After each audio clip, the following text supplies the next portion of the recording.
Yo, what's up people, it's your boy P, also known as Captain P67. We're back here today for some more Throne and Liberty content for you. So if you have been playing Throne and Liberty, you might be aware that the new tier 2 dungeons came out. I beat all the tier 2 dungeons day one on release, or solo queue, did them all. I did YouTube videos about them as well. So what I've been doing is full commentary guides for each one. I've covered the two already. So today we are going to be covering the tier 2 level 50 Gaitan dungeon boss at Carmine Rage Island. So without further ado, we'll get into it. I'll explain the mechanics as quick as I can and show the footage as well. Lego.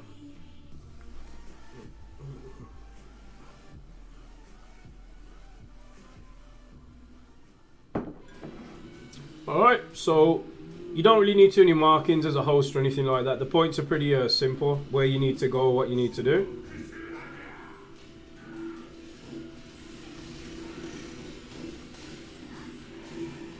So we're just starting with a bit of DPS over here to start off with. And then I'll go through the mechanics as we go. I'll skip over anything that's unnecessary, but start is pretty much just DPS blasting really. Right, so this is the chain mechanic you want to look out for now. So some of you will get applied to a chain post, and then he will cover a third of the map.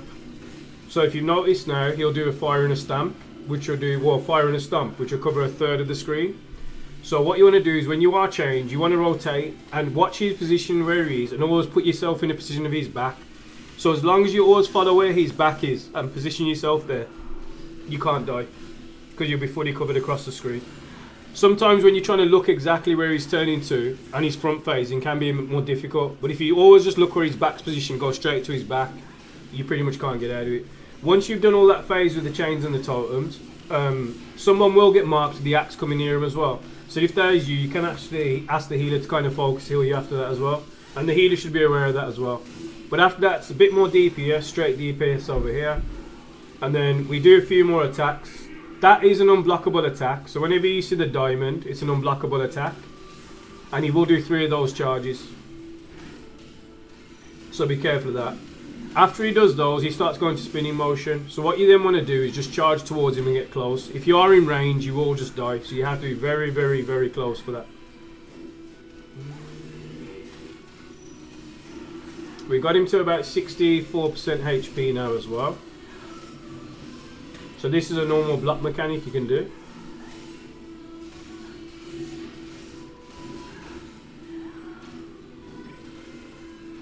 And now he might get a bit aggro, so he might go for the...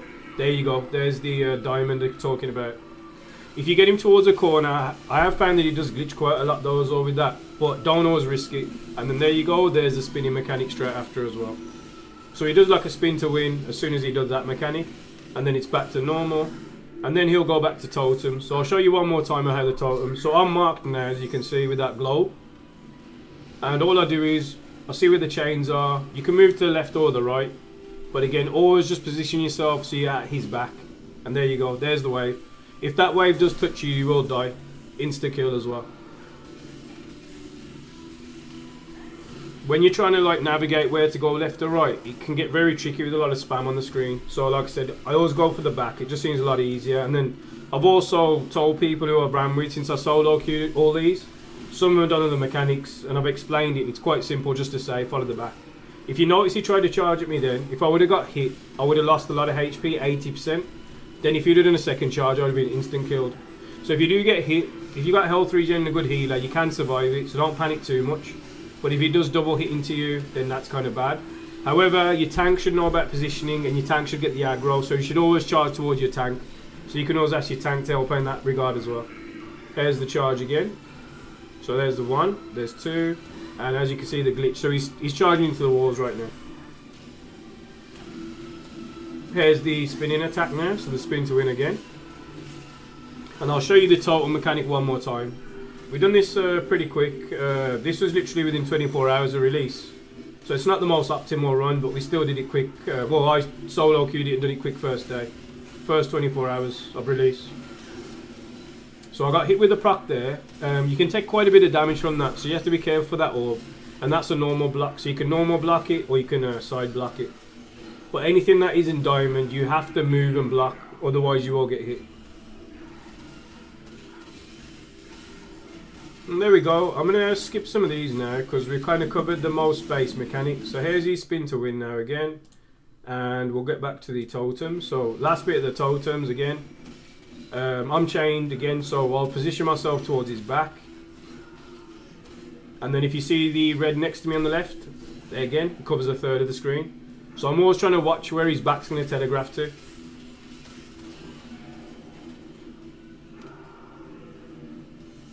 There we go. And then once that's done, if there is 2 puddles, don't be too scared about that. You can navigate through them, but just take your time. If you are chained though, just be careful because the chain can drag you and can cause you like a stun death as well. It's the only thing you need to really worry about on that part of it. And if you can see that axe above my teammate's head, that's one who got marked this time as well. So the healer should really be healing them if they're not a healer or they're getting heals already. And he's coming up to a death state now. So again, spin to win, a lot of slams.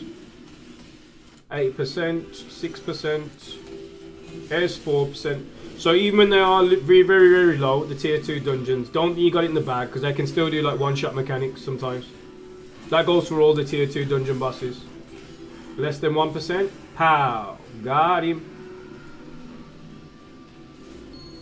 And there you go, folks. That is the full commentary guide to the brand new tier 2 level 50 Gaitan dungeon boss, Carmine Rage Island. So I will be covering the next one, which is the last one to cover. So that will be on my YouTube channel in like a day or so as well. But obviously, if you did enjoy the content, follow me on Twitch. I stream on Twitch every day, carrying and helping players. If you got any questions, I can help you there. I am a variety streamer as well, so I do stream a lot of games. And on the YouTube side of things, you can like the video, you can comment on the video, you can subscribe to my YouTube channel as well. But apart from that, wherever you are, thanks for the time. Have a good morning, have a good night, have a good evening. I will catch you on the next one. Take it easy and peace out.